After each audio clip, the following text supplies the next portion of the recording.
All right, let's turn to investment strategy and running through three underappreciated, high-paying dividend shares for his thoughts. Scott Phillips from the Motley Fool joins us. Scott, great to talk to you on this Friday morning. All right, so obviously dividends were a focus, particularly after reporting season, which we obviously saw last month. So just talk us through what you're liking right now. Morning, guys. Yeah, look, that really is a focus. And I think when it comes to the usual suspects, we all can reel off the list of companies you could or should or would buy: the banks, Telstra, the usual suspects, right? And I think there's a place for some of those in some portfolios. What I think earnings season has kind of thrown up, for us at least, is some interesting ideas that are different than you would expect. Now, we know, of course, this is not a surprise for anybody. This is not rocket science. But the cheaper the price, the higher the yield, all things being equal. Now, of course, yields that are too high could also be signs of danger, either valuation or business-wise. We know that there's plenty of companies that look like they've got great yields the day before they go broke. And so, trailing yields aren't everything. But if you look through the market, look for some decently performing businesses that have some good yields. There's a couple, particularly in the retail space. The first one I'll mention is a company, Adairs. Now, Adairs is, to my mind, one of the most boring businesses I can think of. I'm not a homewares or bedding kind of guy. I'm not down the Westfield looking in the Adairs stores trying to find out what I can get for my money. But plenty of people are, and plenty of people did during the COVID pandemic. Now, this is a business that has a reasonably pedestrian physical store presence and growth, about 4% year-on-year sales growth, which is completely fine. It's decent. Now, of course, that was impacted by the fact there were closures and shutdowns and that kind of stuff. So maybe give me an extra couple of points if you want. The exciting thing for me from Adairs was their online sales grew about 94%. So 4% in-store, 94% out-of-store. And again, yes, of course, that's helped in this case by the pandemic. But if you think about the obvious brand presence, the brand strength, the brand value that has them able to double their online sales. And by the way, they're now about a quarter of Adairs branded sales, and they bought another business, so their total online sales are about a third of total sales for Adairs. If they're growing at even something, not even close to that rate, a quarter of that rate, 20% a year, would be more than enough to justify a PE that's really, really cheap. It's about 13 times earnings from memory. The current yield is about 6.6%. And grossed up, that's closer to 9, a bit over 9 actually. So if you think about the opportunity there for the investor who says, you know what, yeah, there's the big banks, yeah, there's Telstra, but there's other ideas out there. This is a high-performing retailer, by the way. This is not a value player, knocked out, beaten down, rubbish business. This is a company that's, might be boring in terms of what it does, and apologies for those Adairs fans out there, but it's a really good business and one that I quite like. Well, I don't think you need to apologise if it's delivering a yield of up to 9%. That sounds pretty good in this current environment. That's right, and that's a grossed up yield, right, including the franking credits. So that the raw yield is about 6.6. But when you add those franking credits back, 9% grossed up before you start. I actually think, by the way, I think the shares are cheap. I would expect we get a capital growth on top of that as well. And if you're getting that sort of income plus some growth on top of it, it's a pretty good combination. All right, I know Brickworks is another one on your list. Give us a wrap on this one and why you like it. Yeah, so this one's a business that, it's not as high at all. It's not even close to as high. It's about half the yield. But in terms of adding a stock to your dividend portfolio or income portfolio, again, we're trying to avoid the usual suspects, or not even necessarily avoid them, but what's important about this group, I think, is many people watching us, many retail investors in particular, have up to, some numbers, 2/3 of their portfolio in the banks, right? Because they've done so well over 3 decades. I don't blame them for having that. That seems pretty risky to me. So looking around outside and finding additional or better ideas is important. Brickworks hasn't reduced its dividend for more than 20 years, and it's increased it in most years. There's very, very few businesses that can say that. So that's mark one for stability, if you like, and for shareholder friendliness.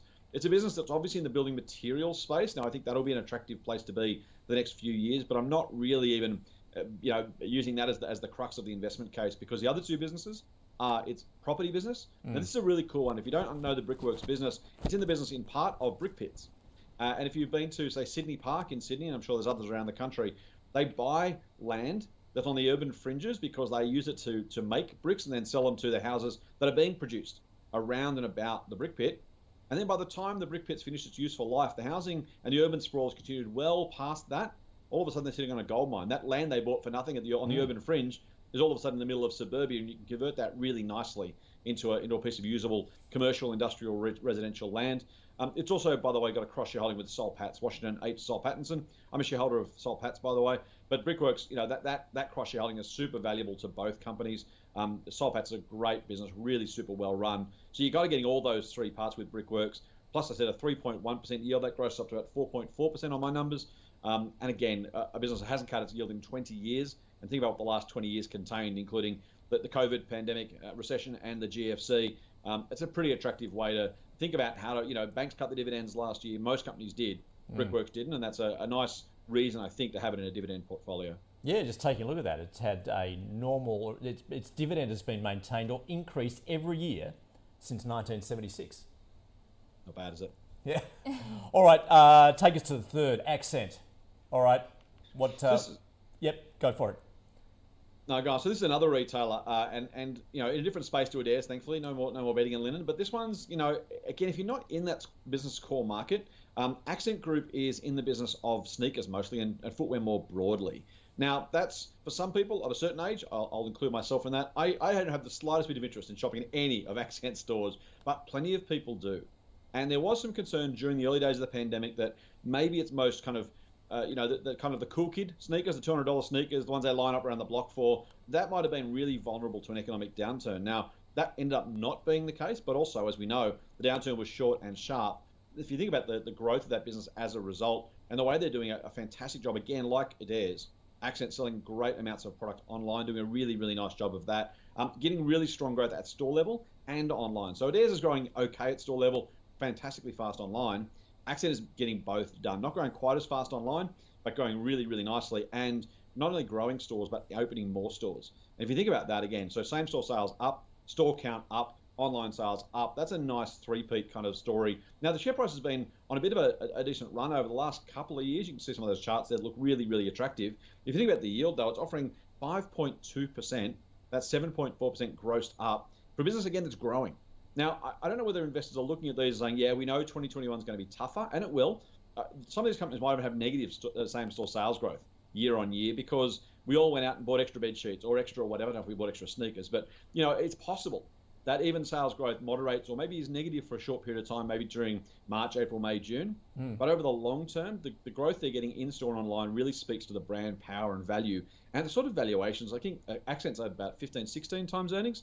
And again, for a business showing really, really nice growth, I'm not entirely sure why the market's ignoring these companies, but it really gives the dividend-focused investor a really nice opportunity to get a really nice starting yield. And as I said, I think in all three cases, I'd be remarkably surprised if they don't beat the market from a total return perspective, which means a nice yield plus I expect capital growth over the long term.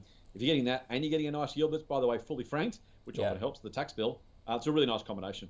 What are you seeing at the moment, just as far as, I guess, when you sort of talk about chasing yield, and particularly when you put into the fact that, where bond yields are going at the moment, the overall effect of that, what are investors actually looking for at the moment? Are you seeing some change in sentiment?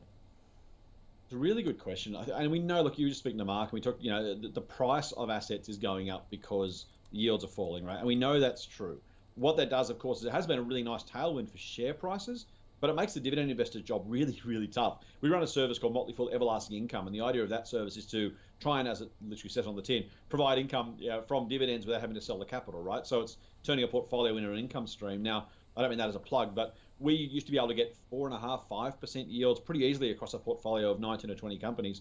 We're now getting just under 4%, and that's largely because prices have just accelerated so fast that the yields are, the running yields are falling as a result. So the good news, I suppose, is you need less. If you're getting a 5% dividend in a 2% inflation world, that's a 3% real gain. If you're getting 4% in a 0.5% inflation world, you're doing pretty well. Now, as inflation returns, it remains to be seen how long those yields survive, and that's the right question for you to ask. But right now, I think the real challenge for most self-funded retirees in particular, dividend investors in particular, are they're seeing those yields just sort of shrink and shrink and shrink.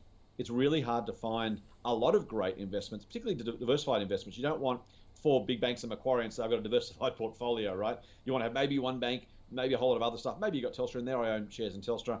Maybe you've got shares across the board and other things. But trying to put together a diversified, high-yielding portfolio gets much, much harder. It's been probably as hard as I've seen it in the last maybe 10, 15, maybe even 20 years, frankly, given how low rates are. And I think that's going to happen for a while. While inflation remains low, no big deal. If inflation recovers, though, and as it does, that's really going to squeeze yields because the RBA has already said we're not going to increase rates. So you're going to have this inflation growth, rates stay the same. In theory, that means yields stay reasonably low. Again, the bond market will disagree with the RBA from time to time. But in that scenario, that's where there is going to be a little bit of a squeeze, I think, coming down the pike.